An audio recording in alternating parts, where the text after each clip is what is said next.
Hi, everybody. My name is Emily Herbert. I'm a developer at Fuel Labs, and today I'm going to be talking about the language that we're building at Fuel Labs called Sway, and in particular, I'm going to be focusing on what it's like to develop a smart contract using Sway. In the first half of the talk, I'm going to introduce what Sway is, and in the second half, I'm going to show a more in-depth example of what it might be like as a developer to write a smart contract in Sway. The best way to talk about Sway is to first discuss Solidity and then to discuss Rust. So Solidity is a language for writing smart contracts that was developed for the early EVM.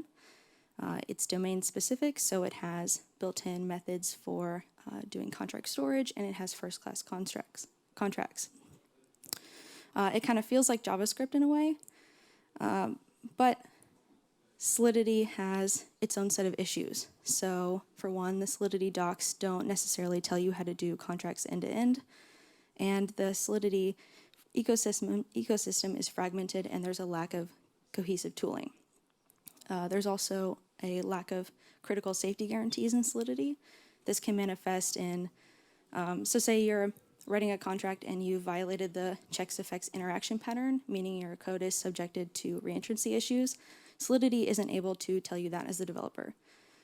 Solidity also suffers from like the stack too deep error that I'm sure many of you are familiar with, and more. So I think the general consensus about Solidity is that it works, but because it was developed for the early EVM, it was developed without the knowledge of a lot of the modern blockchain paradigms that you and I know today. On the flip side of things, there's C++ and Rust.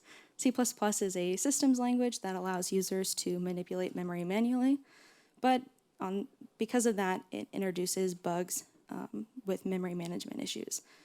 So Rust, on the other hand, seeks to solve these bugs as a domain. So the Rust compiler is able to manage memory automatically for you and offer you memory safety guarantees. And people really like this. Rust has been growing in popularity. People also like that Rust comes with cohesive tooling. It has cargo, which allows you to build and run your Rust code, as well as format it and other tooling elements. And the Rust ecosystem and the Rust team are organized in a way that the ecosystem is very cohesive and makes sense. So at a high level, Sway takes elements from both Solidity and from Rust. It takes the first-class contract elements from Solidity, and it takes the design and ecosystem paradigms that Rust pioneered. Specifically, Sway is domain-specific, which means that it has support for first-class smart contracts and blockchain. It has contract storage as a language construct, and it has shareable contract interfaces. Sway feels like Rust. It has static types with trait-based inheritance. It has a verbose and friendly compiler. It's packaged with tooling, and it has great team organization. So all of the folks at Fuel that are working on the language and compiler, the VM, and the tooling are all in the same Slack channels, and we all collaborate with each other daily. At a high level, Fuel cares about Sway because Sway interacts with the Fuel ecosystem. So Sway is the smart contract language that I'm going to describe today, and it's built for the Fuel VM, which is a blockchain-optimized VM. This Fuel VM interacts with Fuel, which is the fastest modular execution layer. I think it's important to note that Sway is currently in active development, so we're really excited to introduce it to you all today. What do I mean by Sway feels like Rust? Well, you can do a lot of Rust-like things. So in Sway, you can create variables with the let keyword. You can create mutable variables with the mute keyword, and you can add type ascriptions with this type ascription syntax. In Sway, you can have functions. So here we have our functions equals that takes two arguments, A and B, and it checks to see if A and B are equal, and then returns a Boolean. In Sway, you can have if expressions, and by expressions, I really do mean expressions, because if expressions can be placed in different locations syntactically. So here on the left, we have an example where the if expression is used more like a statement. So depending on the value of foo, this if expression returns either 0 or 1. Then on the right, we have an if expression that's inside of a conditional variable declaration. So depending on the value of foo, we will define the variable bar to be either 0 or 1. You can also have if expressions inside of function calls or loops, just anywhere that an expression would make sense. Sway also has match expressions. You can think of match expressions kind of like switch statements, or if you're working in solidity, these would be chained if-else statements. But in Sway, they're match expressions. Again, match expressions have the similar property to if expressions in that they can be placed in multiple locations syntactically. So on the left, we have a match expression that looks like a match statement.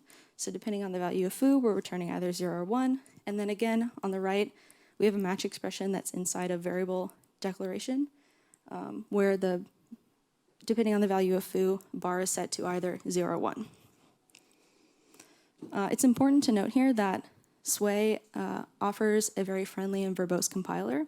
So we can see here visually that these match expressions are exhaustive. All the cases from 0 to infinity are covered by either 10 or the catch-all case. But say we were programming and we forgot to include the catch-all case, meaning that only the case 10 was covered. Well, what the Sway compiler would do is it would statically analyze this and tell you as the developer that you haven't covered all the cases, and it would fail to compile. And in this way, the Sway compiler is able to analyze all control flow paths and avoid a situation in which your contract has an undefined control flow path and eliminate those bugs as a domain of bugs entirely. Sway also has structs with accompanying methods. So here we have our struct foo that has two elements, bar and baz, and then we have our accompanying method is baz true that just returns a boolean if baz is true. Sway has enums, which are actually proper sum types. So we have this enum sale that has two variants, the product variant of the product type and the service variant of the service type. The product type is a struct with two elements, SKU and price, and the service type is a struct that has two variants, name and hourly rate. So you can see here that the enum sale is a proper sum type of both the product type and the service type. Sway provides generic types and type inference. So here we have a struct point. Us as the developer might want to use point to keep track of two U64s or two of any unsigned integer of length 64 or length 8, or maybe you want to use it to denote if x and y are present at all, so you want it to be a boolean, or maybe you want it to be a different complex type that you've defined in your file previously. Well, this is possible using generic types. So we can define point with a generic type t, where t can be anything that we want. And we're also able to define associated methods with generic types as well. So here we have an associated method new that takes two elements b and t, or a and b, which are both of the generic type t, and this will create a point, a generic type point with the a and b. Sway provides error handling. So this is most commonly done with the result type. The result type is an enum that has two generic types, type T and type E, and you use the result type to denote different control flow. So say you're doing an operation and the operation succeeds, you would use result OK with the type T, but if the operation fails, you would use result error with the type E. So an example of this might be, you're doing an operation where you sometimes want to return U64, but sometimes it might fail. Your result type would be result, where T is U64, and E is maybe the string of explaining why that operation failed. Here in this example, we're doing something similar. So we have a withdrawal function that just checks to see, given a balance, are we able to withdraw a particular amount? So it has three arguments, balance, amount, and an error message that us as the developers are passing in. And if we have enough in the balance to withdraw that amount, we return result OK with the new balance, but if we don't, we return result error with the error message that we passed in. Sway also has panic and revert, which you might be familiar with from Solidity. So what do I mean by Sway is domain specific? Well, Sway offers a series of primitive types that allow you to do blockchain specific applications. So it offers unsigned integers, booleans, static length arrays, or static length strings, 32-byte values, single byte values, and the unit type. And it also offers a tuple type to assemble these values, and then of course any types that you as the user define using structs and enums. Sway offers first-class constructs, and the way you do this is using this ABI keyword. So to construct a first-class contract, you're going to use ABI, then you're going to define the name of the contract. In this example, it's simple auction, and then you're going to initialize the functions that go in the ABI. Then to use this ABI, you're going to implement it for a contract, and then you're going to implement the body of the functions that you previously defined. This schematic of defining the ABI separately is beneficial because it allows you to, it makes the ABI shareable, so you can import it, export it, and you can use it like a library. Then, because those ABIs are shareable, you can call them inside of Sway code. So here we're going to call the ABI that we previously defined, the simple auction ABI. And we're going to do this using the ABI keyword. We're going to define our contract address where the contract is living on the field network. And then we're going to say, we're going to create a contract instance, let contract equals the ABI keyword, and then the ABI in question, which is the simple auction, and then our contract address. Once we've done this, we're able to use any of the ABI methods that we defined. So in this case, it's just bid, and we can call bid directly in the Sway code. Sway also offers contract storage, which you can use with the storage keyword. You define it like this, storage, and then anything inside of storage is going to be your contract storage, which is stateful and mutable.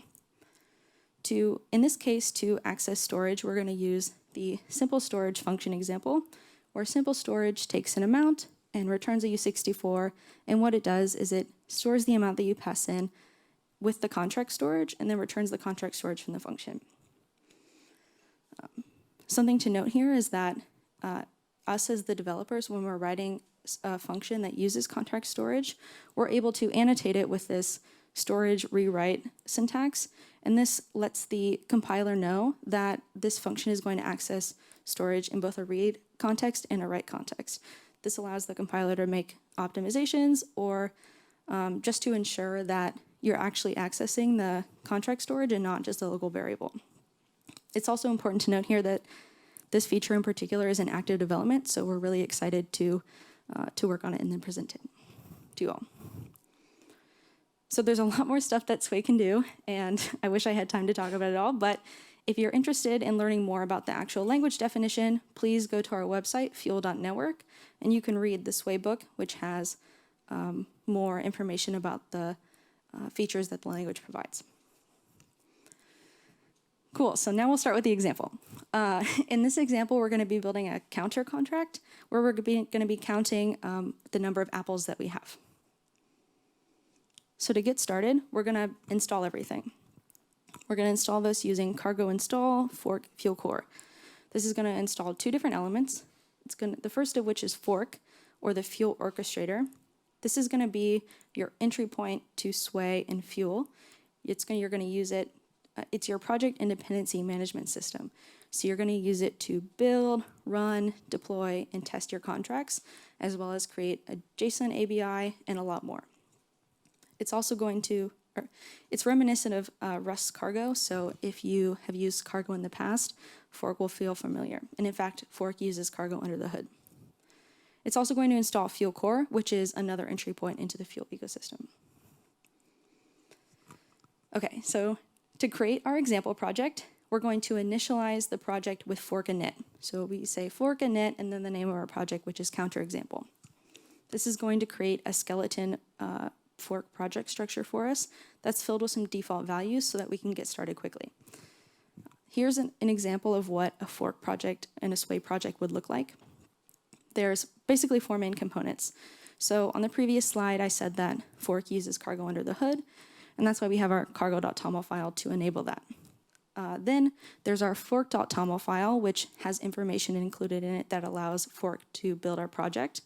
Then we have our main Sway file that actually contains our Sway code for our contract that we're going to be writing. And then we have our test file that allows us to interact with the contract and test to see if it's working. I'm going to go through these, but I'm going to start with the fork.toml file. In the fork.toml file, we're going to define some elements that are going to allow fork to help us with building and deploying our contract. So we have stuff like the author's name, the license, the name of the project, and then we also have our list of dependencies. So in this fork.toml file, we're importing both the standard library and the core library. These are two libraries that us as the Fuel team have written to allow developers to take advantage of more complex blockchain-specific types. So this is stuff that we've written in Sway for Sway that allow you to take advantage of a lot of the more complex objects. Next, we're going to be talking about the main file, and we're actually going to be writing the code for our contract example.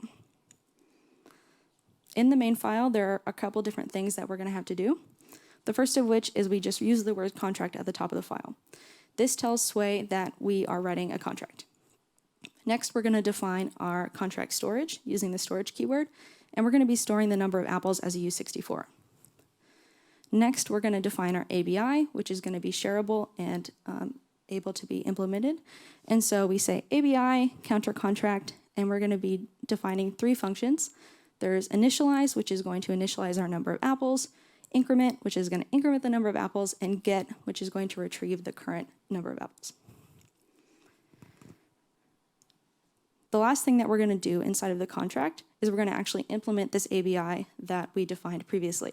So remember, it's the ABI with the three functions, and we're going to implement each of these. So initialize just sets the number of apples to 0, increment increments the number of apples by n, and get just retrieves the number of apples. We can see here that each of these functions comes annotated with an annotation that alerts you to what the storage is doing in that particular function. All right, so we have our contract written and we're ready to run it. So we're going to be looking at the test file. The test harness is going to take advantage of the Rust SDK. So Fuel and Sway provide both a Rust SDK and a TypeScript SDK that are based on Ether.js and Ether.rs. These SDKs will allow you to run a Fuel network, start up a Fuel node, build your contract, test your contract, run your contract, and a lot more.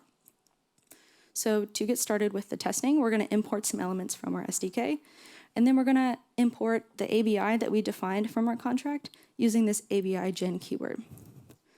So under the hood, what's going to happen is when we run this test file, it's going to build the contract that we wrote, and then it's going to actually test it, and it's going to output the shareable ABI as JSON.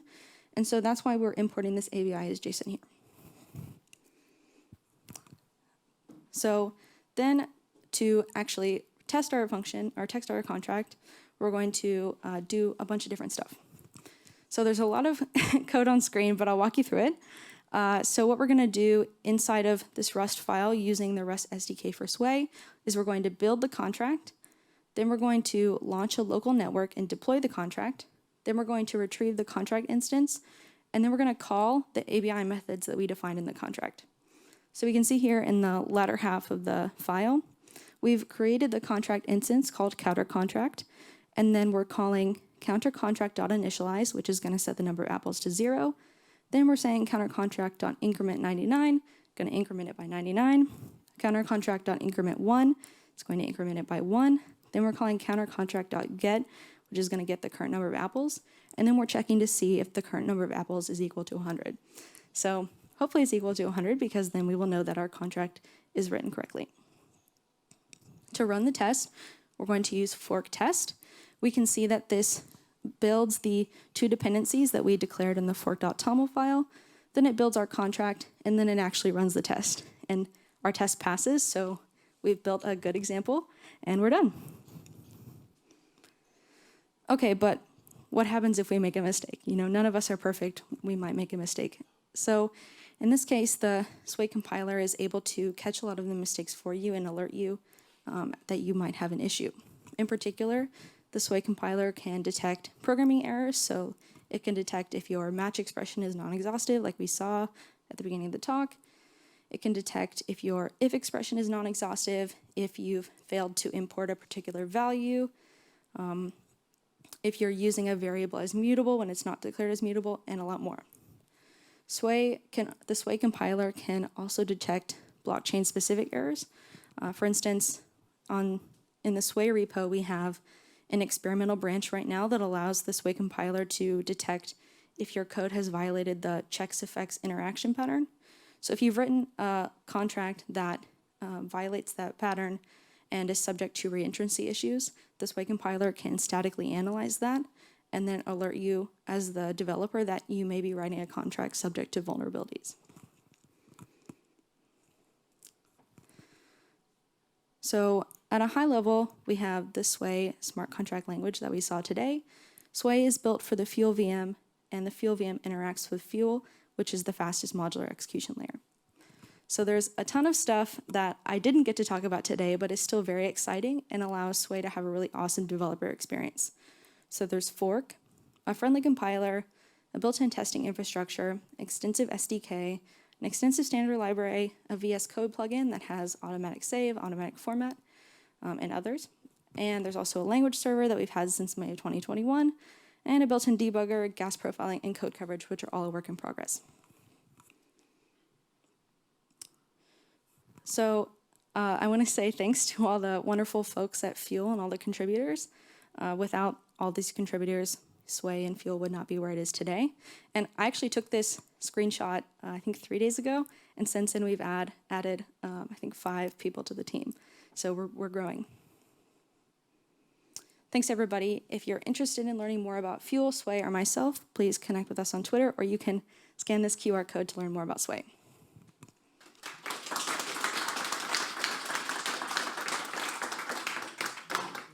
Awesome. Question time.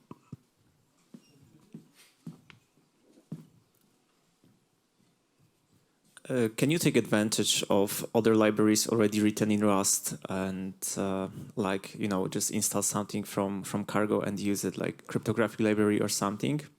And the second question, is this using like this no STD keyword in Rust, or can you just use this STD? Maybe I'll answer both of those at the same time. So Sway is its own language that's built from the ground up. So we have our own parser, our own opcodes that interact with the Fuel VM. And so Sway is written in Rust, but it's not maybe a DSL that's integrated into the Rust language. It's its own language entirely. And so the STD thing with Rust that I think you're asking about, would not be relevant with Sway. Yeah. Okay. Anyone else?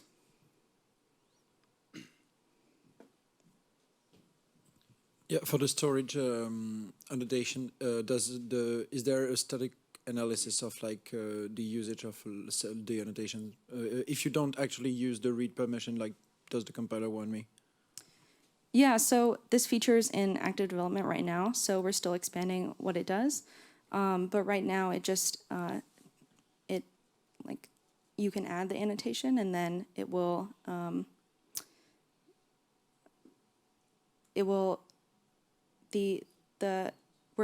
actively developing the static analysis that accompanies it, but it's meant to denote like if you've read or written. I'm actually not sure what would happen if you wrote one of those down and then didn't perform that operation. So I think that's something that we're still working on. Yeah. Anyone else?